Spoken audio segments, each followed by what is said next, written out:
Now, remaining in deadlifts, RDLs trip a lot of people up, especially the single leg version. So we're going to go through that today, and I'm going to show you how to set up and also execute a perfect single leg RDL. Now, to demonstrate this, I'm going to show you how we would normally do a regular RDL. First of all, you wouldn't pick it up off the ground. You'd have this at a bar about mid-thigh height, but for the sake of filming, I'm on this side of the squat rack. Now, we start at the top. To do a normal RDL, we want to hinge. So pushing the hips back, grazing the barbell, down the legs, and then back up until we feel basically that hamstring stretch.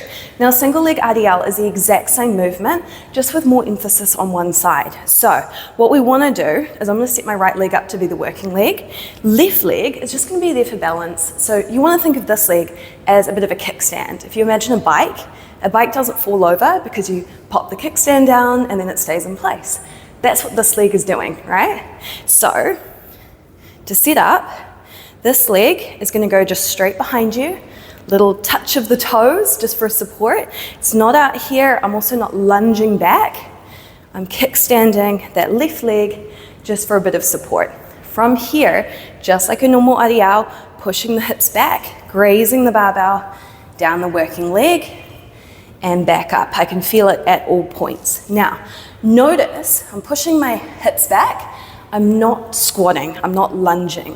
All right, what I see quite often is this, right, where we're kind of like reaching for the ground and that left leg is all the way back.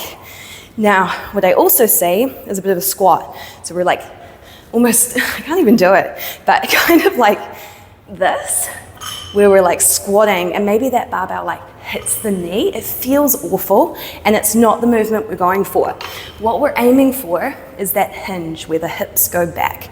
And so with that single leg, as we hinge back, we're pushing the hips back, finding length all through here. You'll feel it and then coming back up. Now, to show you front on what this looks like, and we'll go the other leg. I'm here. Cool. See if we can spin around. Here we go. Down the leg, back up. Hips are pushing back as far as they can so that they feel that stretch in the hamstrings. Cool. Give those a go. See if you can spot where you might be going wrong and let me know how you find the tips.